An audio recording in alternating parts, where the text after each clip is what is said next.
Hey, What It Was Like listeners. Did you know that every week we release a whole other episode just for subscribers? Not just that, but subscribers get ad-free episodes and access to the whole back catalogue. You know, it's a good time. It's great. So if you're already a subscriber, thank you. Thanks for supporting the show. And for those who haven't subscribed yet, well, what are you doing? Not only will you get access to some great content, but you'll also be helping us to dig into the really hard stories that blow your mind. So please, hit subscribe on Apple or Spotify and join the club. You'll love it.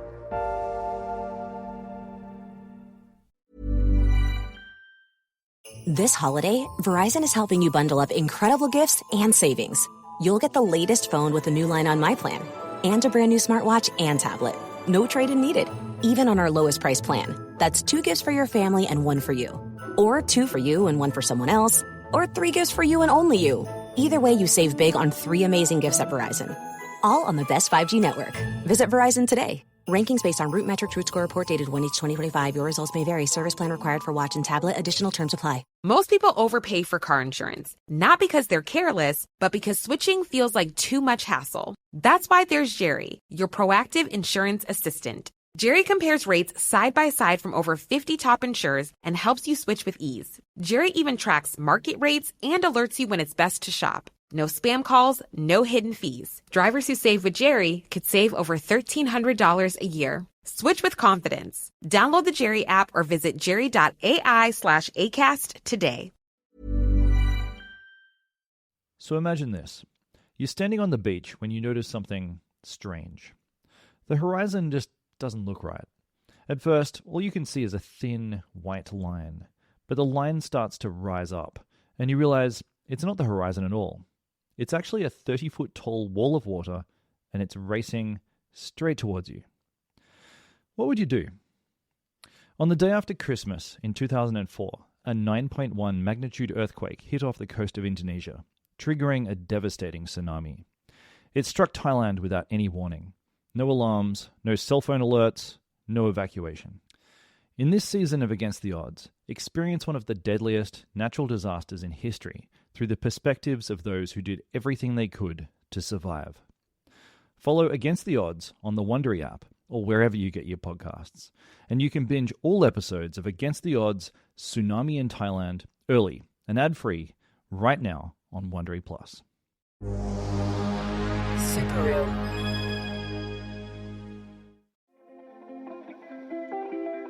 There's not a shred of doubt in my mind that he is alive right now.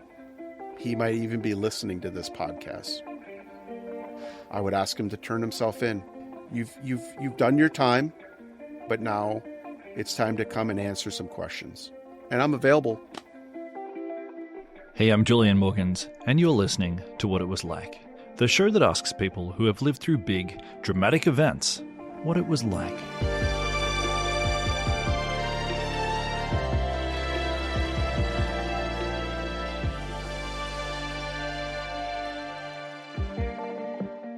Hey, welcome back. So last week's story was a mystery. And this week's story, well, it's a mystery as well. I'm really into mysteries at the moment. I don't know why. But this week's story started with this thought. I was thinking about people who commit a crime and then disappear. And particularly I was thinking about the guys who robbed the Louvre. You know, they came in, they stole all those jewels, and then they tried to just disappear. Only one by one, they're being rounded up and arrested. So it hasn't worked. And that seems to be the way that it usually goes. You know, someone tries to fake their own death, they usually get found pretty fast. Or if they try to go and, just live in the woods or whatever, they get found pretty fast, they get arrested. And for some reason, I always find that kind of embarrassing. I'm always like, come on, couldn't you have done a better job of disappearing? So I found myself wondering, how often do people successfully disappear? How often do people pull off a huge crime and then they're never seen ever again? And that question led me to the case that we're covering today. Because this is one of the longest running fugitive cases in US history. And to this day, police have no idea where the man is. So the man in question, his name is Robert William Fisher. And I might have misled you by this sort of talk about like jewelry heists and stuff, because to be honest, this crime today it's not cute. This guy, he's a monster. So heads up, this story has some descriptions of pretty horrendous family violence. Because Fisher is wanted for allegedly murdering his family and blowing up their family home in Scottsdale, Arizona. When police arrived at the house fire on April 10, 2001, they found Fisher's wife and their 2 kids inside. All 3 of them had had their throats slit, and his wife had also been shot in the back of the head. And the investigation pretty quickly focused on Robert Fisher, who had a history of being a controlling and aggressive husband. And that's where my guest comes in.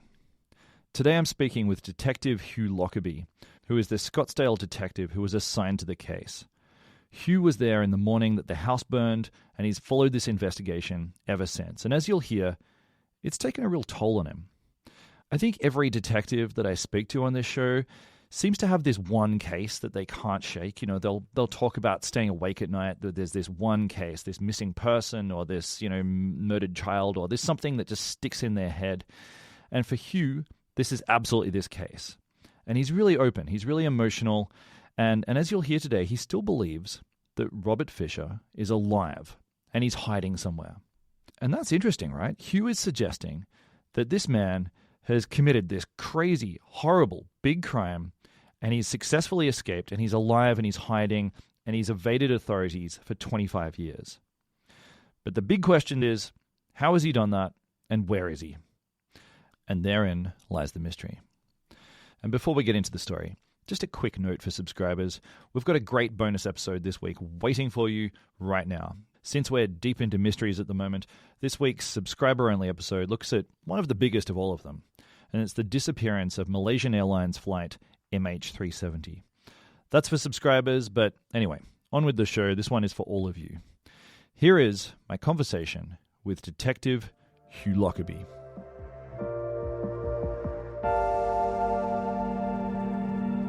Hey Hugh, welcome to the show. Thank you, Julian. I appreciate it. I appreciate it. Thanks for making your way over to a studio today. I appreciate it. So let's start with this case. Can you take me to 2001? How did that day start for you? Well, in 2001, I was a patrol officer for Scottsdale PD. I was working that night. This whole incident, this whole reason why we're talking today involving Robert Fisher started. It was around 10 o'clock that night. He got into a family fight, a disturbance of a domestic violence situation with his wife. There was reported arguing by the neighbors, but they never called the police. The next day, I came back to work and was just another normal day. Sat down in briefing, got our marching orders from our sergeant at the time, like, this is what's going on. And one of the things was like they had a house fire in Beat 3, and a couple bodies were recovered. And Hugh, it's your beat. Go down there and provide scene security to relieve the day shift officer. So that's what I did. Okay. So when you rolled up at this house in your car, what was the first thing that you saw? Can you describe the scene?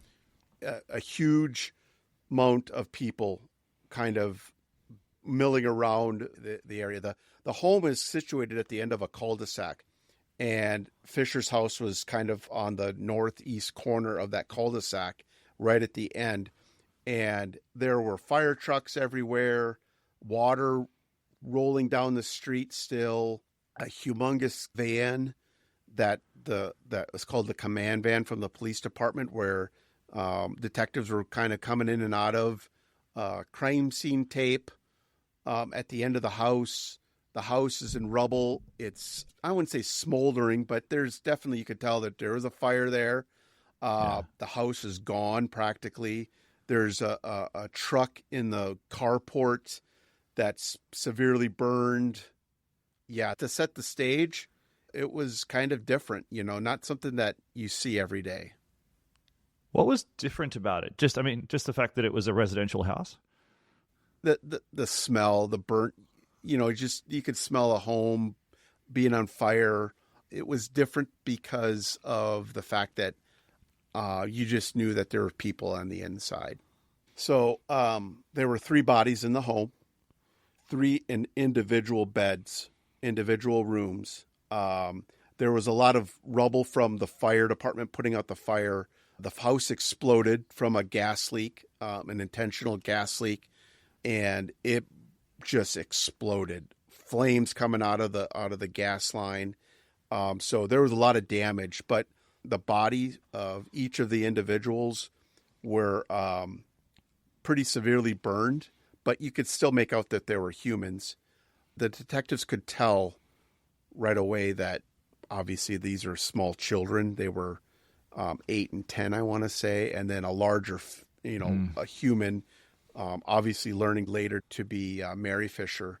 But when the medical examiner got there, they have to put them in body bags, so they flip them over, and the mattresses that they were laying on were soaked in blood, a red stain. So once the three bodies are now taken down to the medical examiner's office for the autopsy, that's when they learned that the necks of the three individuals were cut very deep. I mean, very deep in the neck. And then the older female, had a gunshot wound to the back of her head. God. So this must have stood out to you as like, oh, this is going to be a big case. Was that kind of the feeling? Like, this is really unusual. Yes. Yeah, absolutely. I mean, we've had murders in Scottsdale. They've occurred quite often, but to my knowledge, we never had one involving kids like this. This was kind of like the first time you kind of see in our neighborhood, in our community, where kids were taken out by a loved one, a domestic violence partner, a father. So it was rough. Yeah, absolutely. I mean, my partner, who was the lead detective at the time, he's no longer with us. He passed away quite a few years ago, but I remember him telling me, like, the drive down from the crime scene to the medical examiner's office, he just broke down and started crying. He just, it was so traumatic for them, and it just rocked the community. Just like, how could this happen, to kids, and why did it happen? Yeah. There were so many questions that were just unanswered at the beginning, and then it was just it was chaos, Yeah. Okay, and the dad immediately became suspect number one. So this is Robert Fisher. Can you tell me about why you weren't looking at other people? Why you just zeroed in on the dad? Well, initially he wasn't in the home. Now, the body of the female that we find out to be his wife, we didn't know who it belonged to. So we're looking for Robert. Is he at work? Where did he go? That truck that I talked about at the beginning under the carport belonged to him. And the neighbors all said, well, yeah, that's the truck that Robert drives all the time. But Mary's 4Runner is gone, and she always drives that. So initially there was this, well, does he even know what happened? I think in the back of the mind, the detectives were kind of like, their spidey senses went up, and we're like, yeah, he's got some answering to do. Let's try to see what he has to say. But then we're pulling credit card transactions. We're looking at money right away, trying to track him up, because we know that we have a person gone, and strongly felt that it was Robert. But maybe he's going to turn himself in, or maybe he, who knows where he's at. So we got to find him. That was the main objective. We need to find out where Robert's at. And initially, Mary's dad was very supportive of Robert and said he would never do anything like this. He's not a suspect. You guys are barking up the wrong tree. My Robert would never do something like that. So it took some, I wouldn't say convincing, but some laying out of the evidence to him over time to say he did this and we need to find him. So one of the things that we looked at right away was his credit card transactions, and we found the ATM photo of him right after the non-reported domestic violence call of him withdrawing $260 from an ATM machine right down the street from their house at around 10:30 at night. And that's the last known photo of him. He's got the Raiders ball cap on. He's got the KC shirt on, or RC shirt on, I should say. And he's got Mary's 4Runner in the background of the ATM photo of him walking up, withdrawing the money, getting into the car, and then driving away. Wow. And that's it. Never to be seen again. That's bizarre, isn't it? It's so strange. So just so I'm clear on the chronology here, so there's some neighbors over here, a domestic fight happening in this house about 10 p.m. Yeah. Then Robert goes off, withdraws some cash from an ATM, and then not long after that, the house explodes. Is that the way things panned out? Yeah, so after the ATM withdrawal around 10:30 at night, the house explodes about at 8 in the morning. So there's about an 8 to 10 hour, do my math now. About an 8 hour ish delay. And then all of a sudden this house explodes. And let me also preface it too, before he withdrew that money and before that fight happened, earlier in the evening, he took his daughter to a National Honor Society kind of like luncheon or something where she was awarded this from her school. But he also bought extra oil and water purification tablets from kind of an outdoor store right down the street too. So this happened just prior to him coming home. And then him and Mary got into this fight over something. We don't know what. The neighbors just reported it being fighting very loudly. I can surmise and say that she was probably leaving him. Yeah. And definitely wasn't over financial issues. They had a lot of money saved up. They weren't wealthy, but they were very frugal. And Robert just disappeared, gone, kills the family. Okay.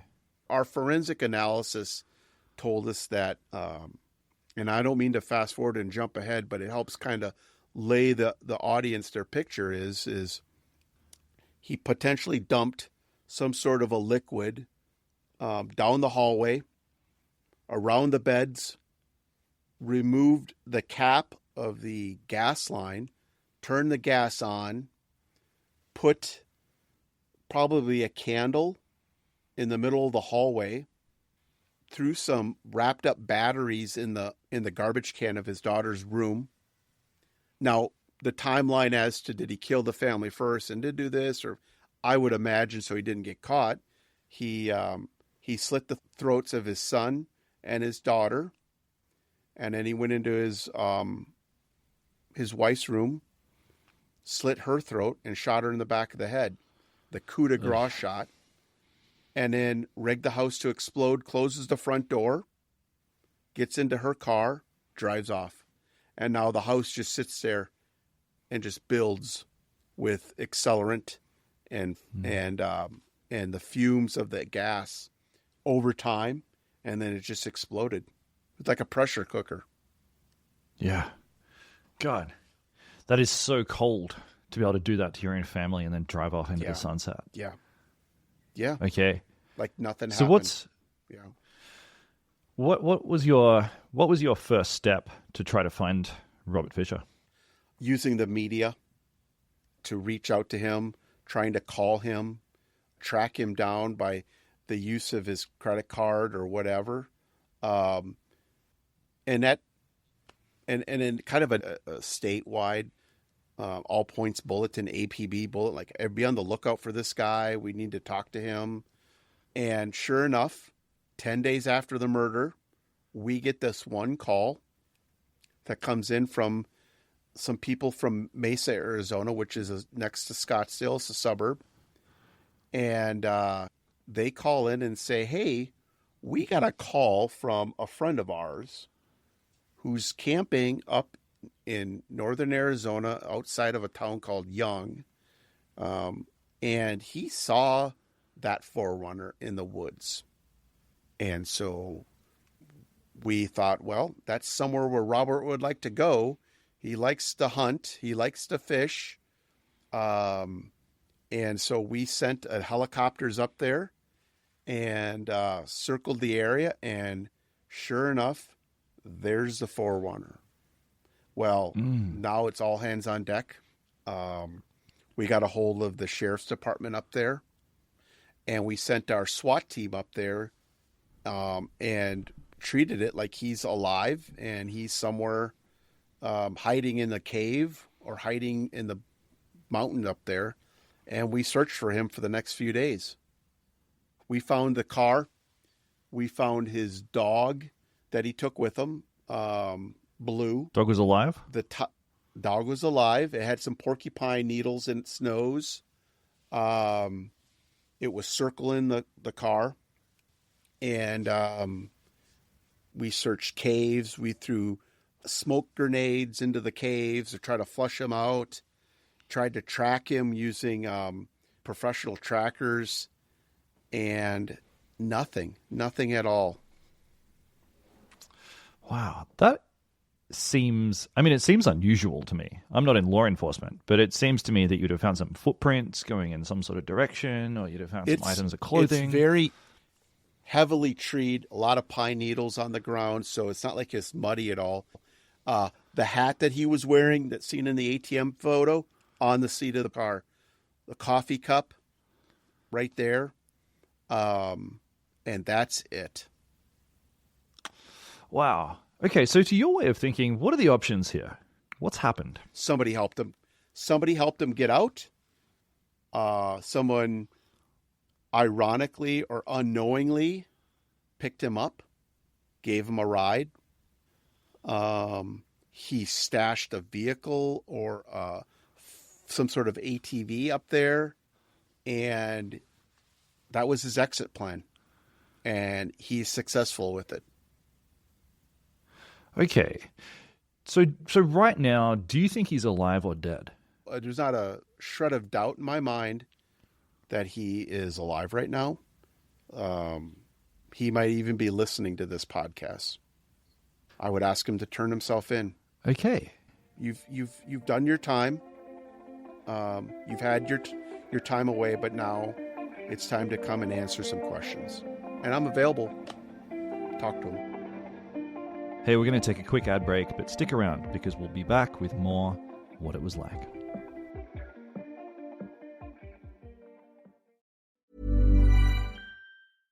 This holiday, Verizon is helping you bundle up incredible gifts and savings. You'll get the latest phone with a new line on My Plan and a brand new smartwatch and tablet. No trade-in needed, even on our lowest price plan. That's 2 gifts for your family and 1 for you. Or 2 for you and 1 for someone else. Or 3 gifts for you and only you. Either way, you save big on 3 amazing gifts at Verizon. All on the best 5G network. Visit Verizon today. Rankings based on Root Metric Root Score report dated 1/8/2025. Your results may vary. Service plan required for watch and tablet. Additional terms apply. This holiday season, millions of families will pack their bags, load up the car, and head off for a family vacation. But not every trip is going to be somewhere fun. The American Red Cross responds to about 7,000 emergencies during the holiday season alone, from home fires to natural disasters, providing families a safe place to go when the unthinkable happens. But they can't do it without your support. Please donate at redcross.org. You know what's wild? Most people are still overpaying for car insurance just because it's a pain to switch. That's why there's Jerry. Jerry's the only app that compares rates from over 50 insurers in minutes and helps you switch fast with no spam calls or hidden fees. Drivers who save with Jerry could save over $1,300 a year. Before you renew your car insurance policy, do yourself a favor. Download the Jerry app or head to jerry.ai/ACAST. If you're a maintenance supervisor at a manufacturing facility and your machinery isn't working right, Grainger knows you need to understand what's wrong as soon as possible. So when a conveyor motor falters, Grainger offers diagnostic tools like calibration kits and multimeters to help you identify and fix the problem. With Granger, you can be confident you have everything you need to keep your facility running smoothly. Call 1-800-GRANGER, click Granger.com, or just stop by. Granger, for the ones who get it done.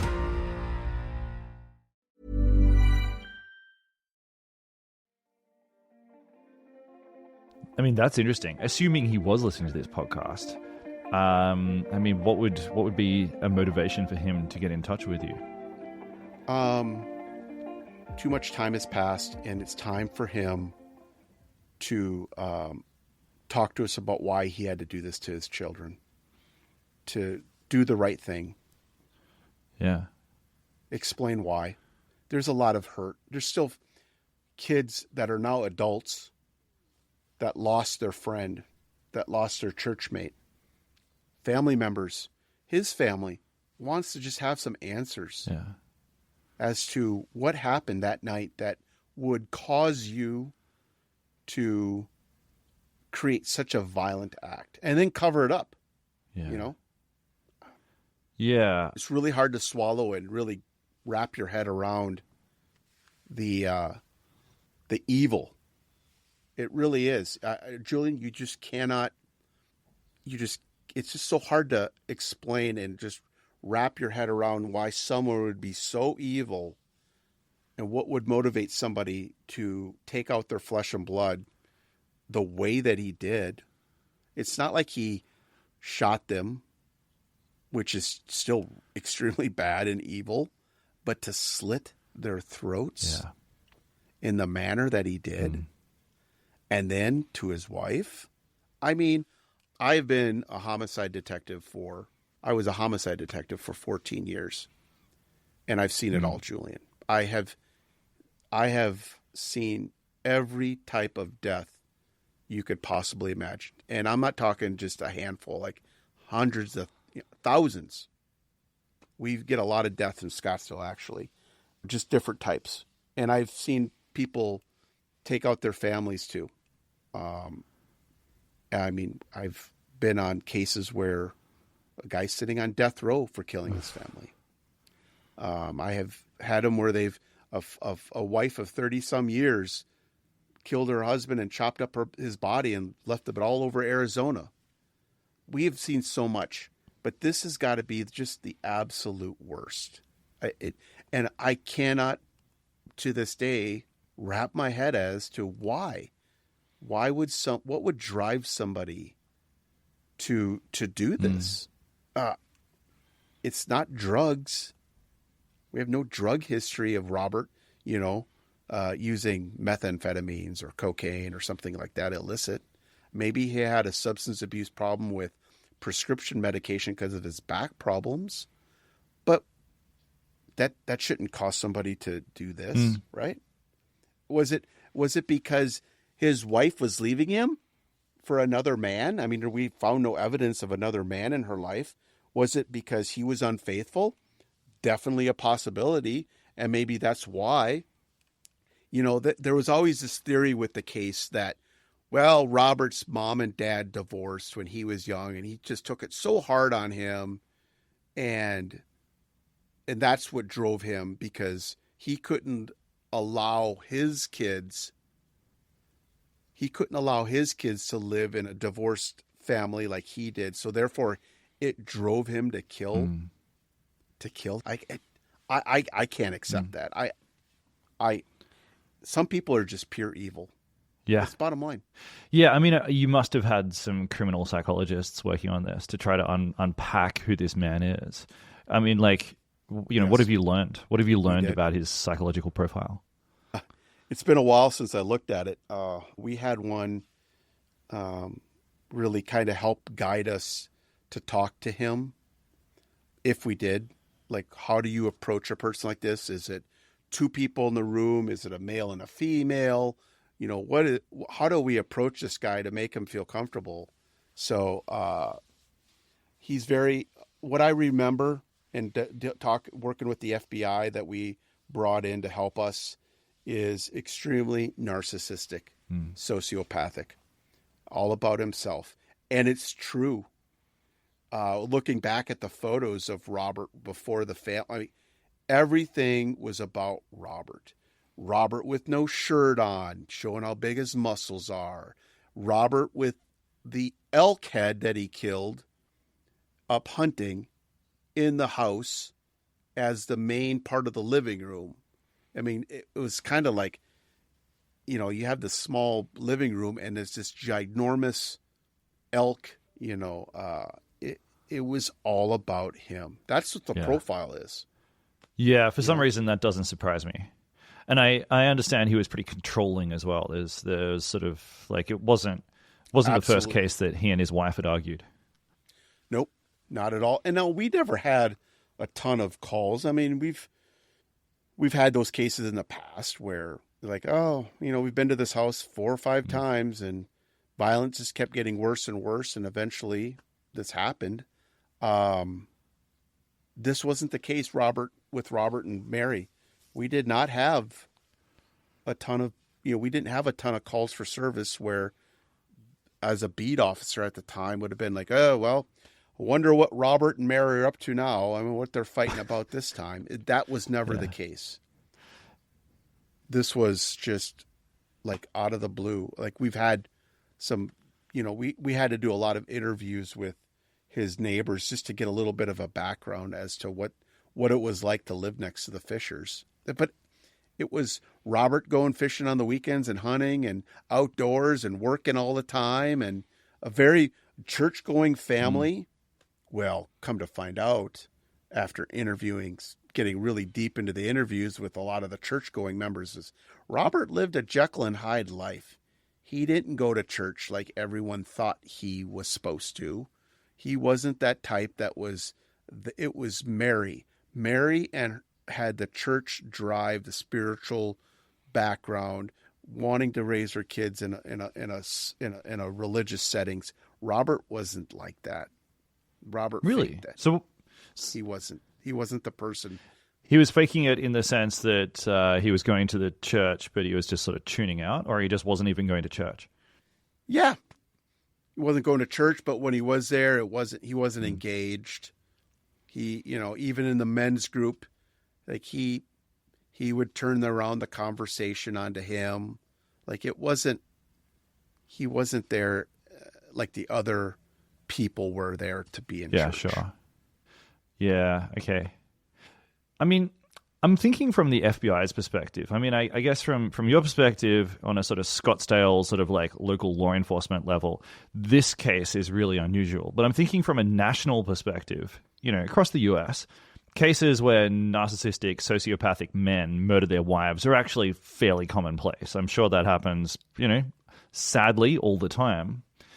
But what's really, truly unusual about this case is that he managed to disappear and stay disappeared for as long as he has, despite the fact that you think he's still alive. Like that's remarkable. Yeah. It is. And I bang my head at least 2 to 3 times a week trying to figure out, where did we miss something? What is it that we missed? We had to have missed something, right? We should have caught him by now. Julian, we should have found him by now. Where is it that we messed up? And how did a person assume a new identity without putting any red flags on him, without causing someone to be like, you're a little off, and I'm going to do some digging into who you are to figure out who you really... None of that happened. Yeah. And I just sit there and I'm like, how did he escape and get out of the dragnet?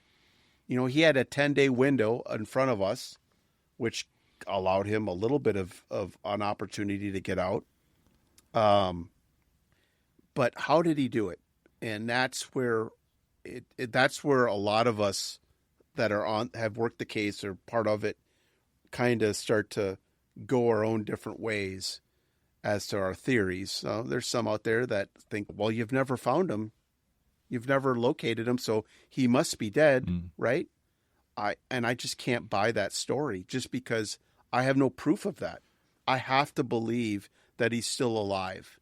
I have a duty and an obligation to Mary, Bobby, and Brittany to bring justice for their killer.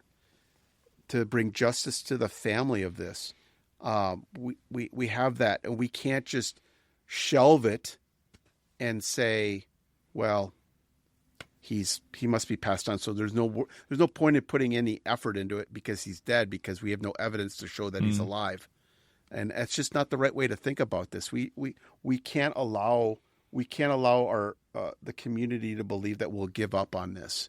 And I just sit back and wonder, where did we go wrong? And perfect storm he just got out at the right opportunity.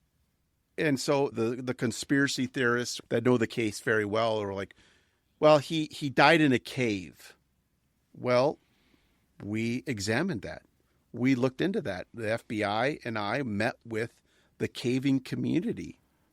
They have never came across anything at all that was remotely Robert Fisher related. Okay. And you think it's also improbable that he just simply walked off into the bush and shot himself, and his body was consumed by animals? We would have found a body. The FBI has done a ton of study on that in regards to how far human remains will be taken. Yeah. There's so much spotlight on this case that we would have been notified that, oh, there's some remains found in that area.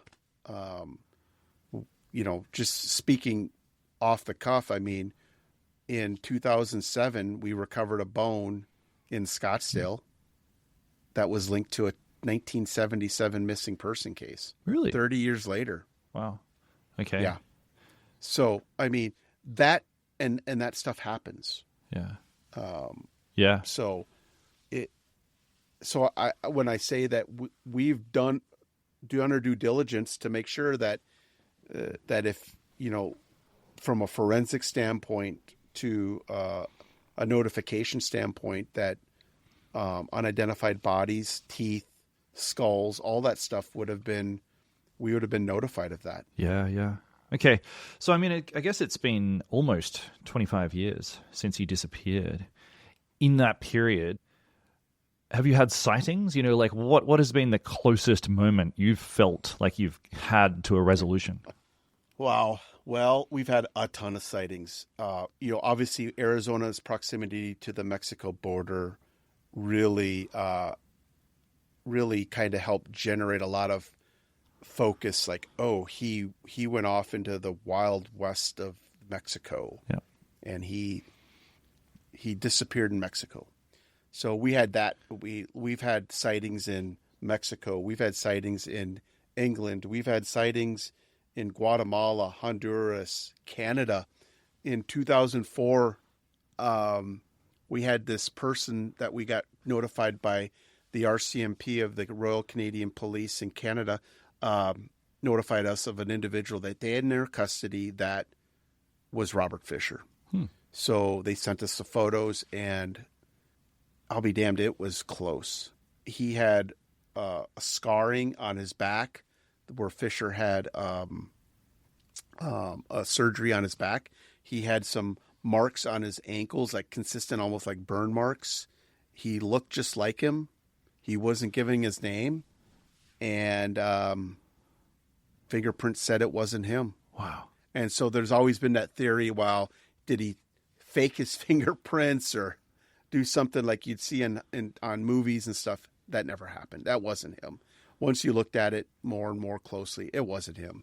We've had a sighting in Mexico that I've talked about in the past, where somebody saw and on the FBI's website of Fisher, and they were partying in this part of Mexico, and it was close. Like, it was really close. And I thought, wow. But it just seemed odd that he would put himself out there to take a photo with some girls that he really didn't know, that he just met. And we tracked him down, and it wasn't him. Oh. Yeah, we've had a lot of sight. I bet you, if you counted them up, I mean, well over 15, 20,000 tips we've received on him. It's just... Wow. A lot. That's huge. That's, Yeah. like from your perspective, that's frustrating because I imagine every time you're kind of like, well, here we go. Is this it? And then, no. Yeah, it's like that constant roller coaster. Yeah. I've had a police agency call me, a couple of them did, different times, but one called me and said, we have him in custody. We're bringing him to our jail. Come and we're just gonna, we know for a fact it's him. Mm. And so we've had the county attorney ready to go. Like, okay, we're ready to start the legal process now with all this. And they're on standby, and I'm driving to this police station in Arizona only to find out it wasn't him. Yeah. We've had him on the Mexico San Diego border where they said this guy claiming to be Fisher was stopped by Border Patrol and was arrested. It wasn't him. Huh. You got this constant, tug and pull of your feelings in your heart. Like, oh my God, we finally got him. Yeah. And it's not him. So Yeah. that's frustrating. So when you close your eyes and, you're about to go to sleep at night and you sort of just played all this out in your mind, I mean, I'm sure you just sort of, percolate on it regularly. What is the timeline that comes to you? What do you see? He goes and parks his wife's car, and then what do you imagine? Well, I set the setting. It's in the woods, pine trees everywhere. It's cold. It may even be snowing a little bit. He's got the dog running around, which is another theory, Julian, as to why I believe someone gave him a ride or he had a way out, is because the dog would have followed him. Yeah, right. I don't care how disciplined you can have your dog. You could run it through the training, the best trained dog in the world. You're not going to be able to have it sit there and you to just walk down this gravel road, because it's in the woods, and the dog is eventually not going to come after you, follow you. So he had to have gotten out that way. So I set the scene like that, and I imagine him with like a backpack, some jeans or some army fatigues or something, a flannel shirt, just bebopping his way down the dirt road, and somebody gave him a ride, or he had some sort of a alternative vehicle and he's able to just kind of disappear into the wilderness and just vanish. Yeah. And that's where it stops. And on for me. the balance of probabilities, do you think he's still in the US? I mean, did he have a passport? Did he have much of a history of travel? He might have had a passport. He didn't travel. He wasn't he was in the US Navy. Yeah. Background real quick. Yep. Fisher was in the Navy in the early 80s. He tried to be a Navy SEAL, washed out, failed at that. He was a firefighter in California, in Southern California, got injured there. I don't think he traveled extensively. So to answer your question, yes, I believe he's in the United States or in Canada. Okay. And why I believe that is he's assimilated himself into a community where he can keep such a low profile that they just know him as, you name the name. His name is Tom. That's just Tom. He's lived here for years. And no one really knows his background story. He might have even remarried and had kids, for all we know. And just started a new life, which shame on him for being allowed that opportunity. But yeah, I think he could be somewhere like Colorado, Idaho, somewhere where he's going to want to hunt still. He's still want to want to fish. He's still wanting to be outdoors.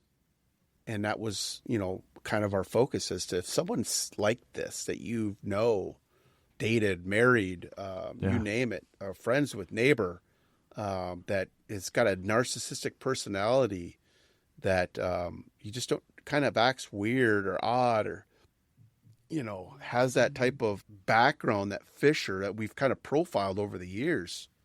Call the FBI. Yeah. Reward's still out there. How much is the reward?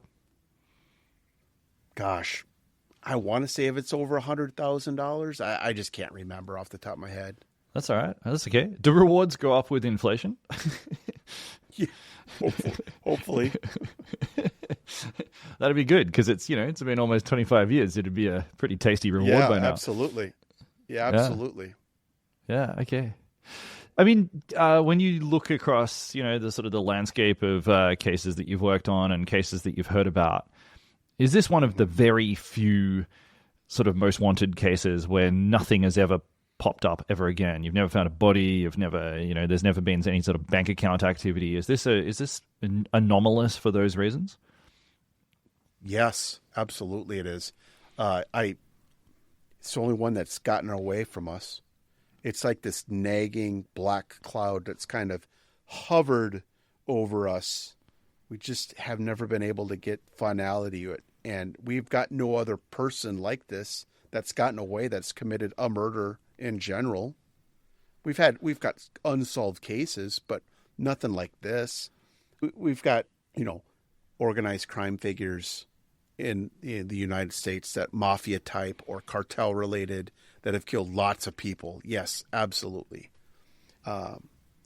This is just one of those that just has always nagged at us, and we just don't know what happened and why.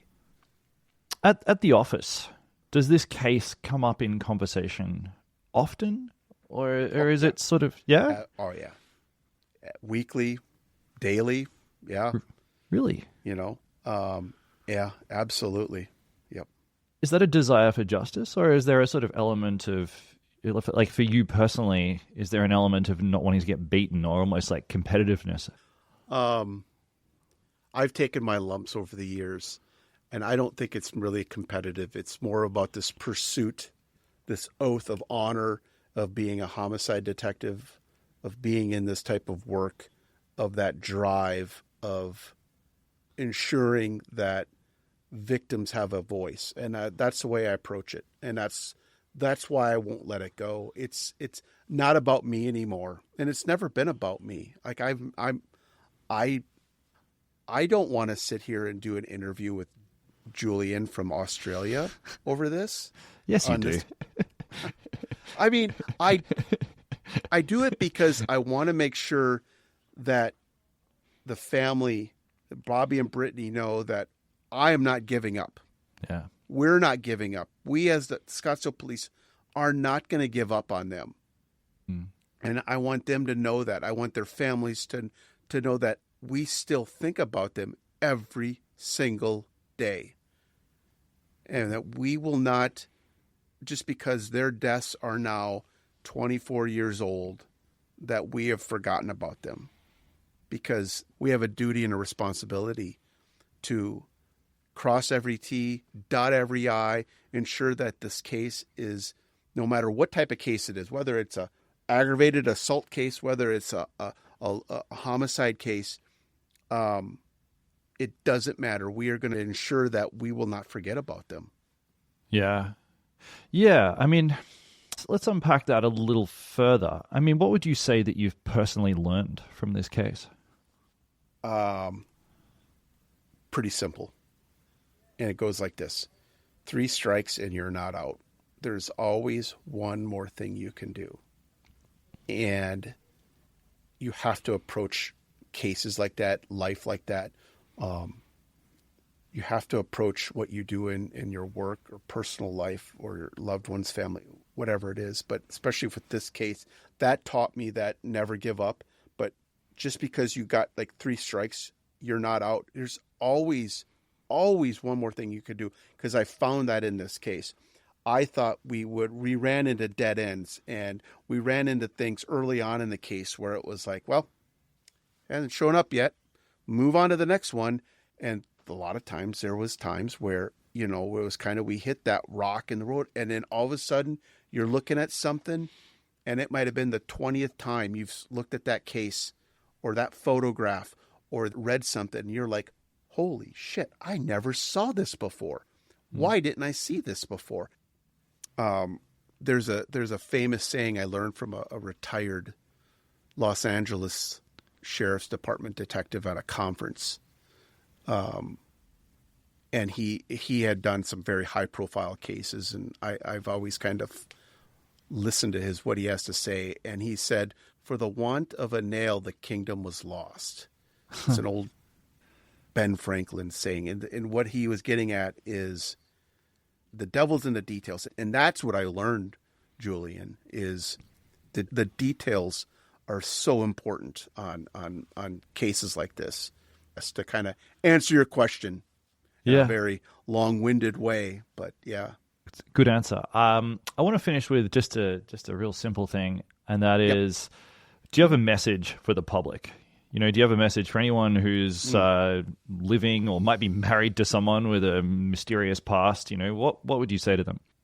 Don't be afraid to come forward. He may have disclosed to you some information about what happened that night or how he got away that you just don't want to get wrapped up in trouble. We can work with you. We can work with someone that made a mistake. We're human. We all have made mistakes in our lives. But at the same time, he's a dangerous individual. I would hope that they would have the decency to come forward doing the right thing. Yeah. Thank you, Hugh.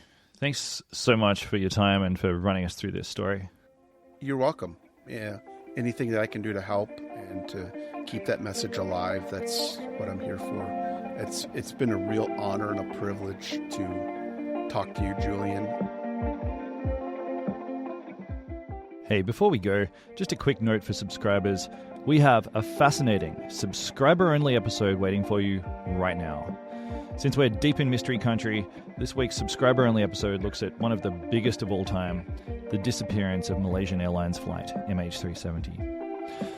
I'm talking with a man named Blaine Gibson, who is a self-described wreck hunter, and he holds the pretty unusual record of having found more pieces of MH370 than anyone else. And Blaine says this work that he's been doing, largely voluntarily, he believes that it's got him targeted, and he thinks that there's a deeper conspiracy at play.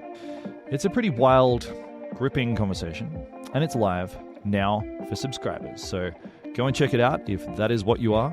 And if you're not a subscriber, well, you know what to do. All right, I'll see you next week. Bye. What It Was Like is produced by Rachel Tuffery. This episode was edited by Ellie Dickey, who also does our research. Our cover art is by Rich Akers. Our theme music was produced by Jimmy Saunders. And this whole thing has been a Super Real production.